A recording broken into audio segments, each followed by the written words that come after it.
I first became concerned with the idea of assessment when a college professor challenged the class to define what it meant to be an educated person. My classmates and I had difficulty answering this question, as many things can influence what you believe it means to be educated. Things such as your religious background, the culture you grew up in and how you were raised, and also the educational background of yourself and your parents. This question sparked my inquiry and led me to my paper, in which I discuss why I believe we need to rethink assessment. Is it reasonable to assume that a single instrumental measure can be developed to accurately gauge the complexities of what it means to be educated? In her 1980 article, Jean Annan discusses how classroom experience and curriculum knowledge differ based on class. Each class is defined as follows. The capitalist class, where work involves making decisions on how resources and profits are allocated. The upper middle class, a professional position with increased autonomy over production and work. The middle class, skilled or unskilled labor with little or no control over production decisions. And the working class, waged or salaried labor, no control over production decisions whatsoever.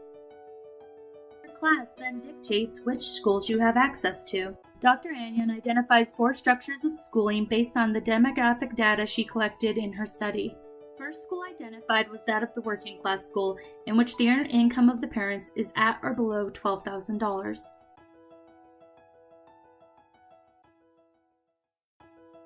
The second, the middle class school, has an earned income between $13,000 and $25,000.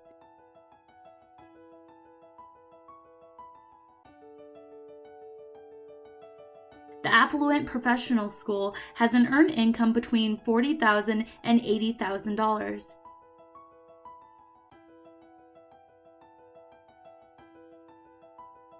And last but not least, the executive elite school with an earned income between $100,000 and $500,000.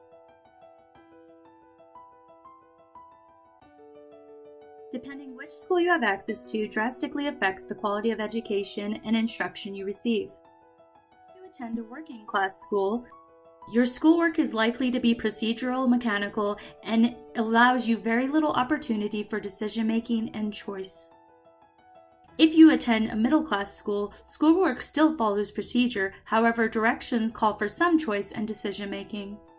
Those who attend an affluent professional school have schoolwork that is creative activity carried out independently. Tasks require thoughtful decision-making and choice.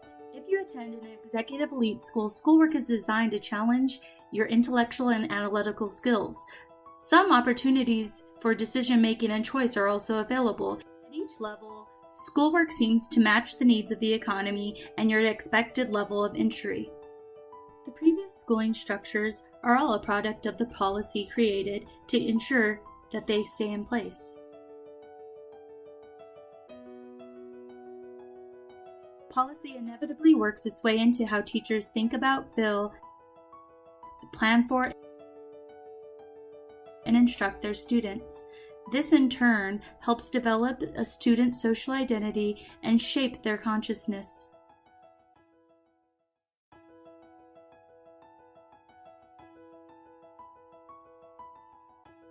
In her 2004 book, Pauline Lipman articulately conveys how standardized testing is intricately embedded in the socio-political and economic priorities brought about by globalization. She contends policy created that serves city development and economic restructuring can be traced back to a centralized power. This central power then uses assessment data to justify the policies in which they create. One such example documented in Lipman's book is of families who have been refused housing on the basis of their child's data. This causes families, primarily of African American and Latino descent, to move to the peripheries of town, leaving prime real estate open for urban development and gentrification.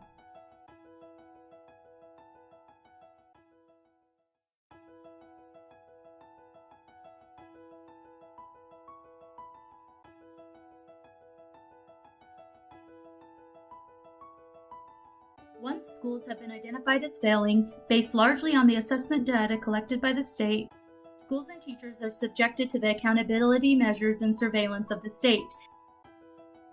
Teachers lose their autonomy in designing and creating lessons that they feel meet the needs of their students and instead are given boxed curriculum and scripted lesson plans.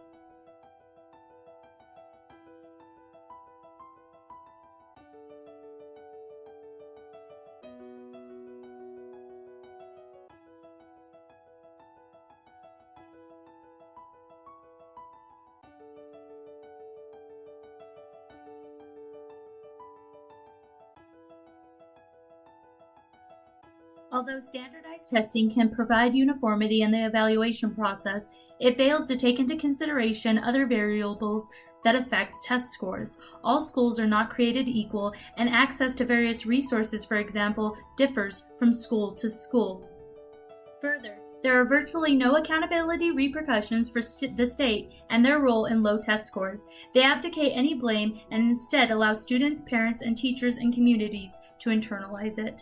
There is no evidence to suggest that policies created rich literacies, rigorous curriculum, or challenging intellectual experiences for the students. What is tested has now become what is valued.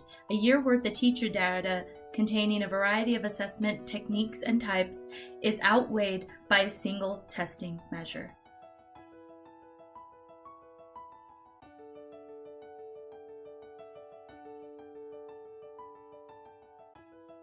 This begs the question, can a single assessment be created that is both reliable and valid?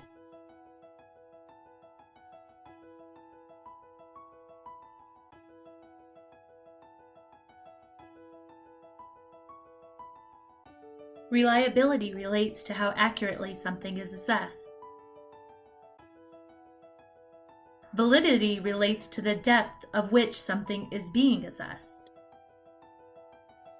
In his 2009 article, Harlan contends, the ideal of satisfying all these requirements is, unfortunately, unattainable, for they are often in conflict. As reliability is increased, consequently, validity decreases, and vice versa.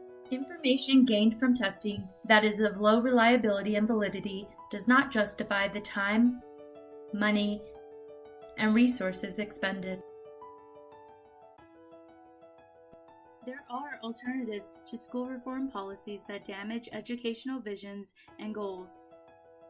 Curricular approaches such as project-based learning has proven to inherently produce higher test scores, allowing students to develop their informal and formal reasoning skills necessary for future endeavors.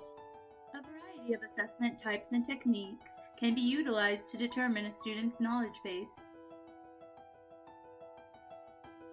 To rely on one is simply impractical and illogical.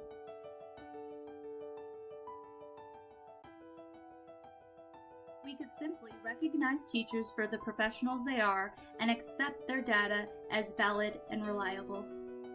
Community members can be granted a role in helping develop assessment techniques and types that are conducive to what they believe it means to be educated. These are just a few ideas represented in the literature, and there are many more. Unless serious action is taken to reform current assessment practices, we can continue to watch as the teacher shortage deepens. We can also expect that those of minority groups will continue to be marginalized. Currently, people of African American and Latino descent still struggle to be recognized in terms of educational achievement. In New Mexico, schools in the Southwest Valley, comprised mostly of those of Mexican descent, continue to receive F ratings. State funding of education continues to be cut, but accountability practices of the state continue to go unchanged. Although reforming standardized assessments and educational policies will be a long and tedious effort, it can be done. The history of America is ridden with struggles to overcome oppression, inequality, and social injustice rooted in local and governmental policies, and I see no one better to lead the charge than teachers themselves.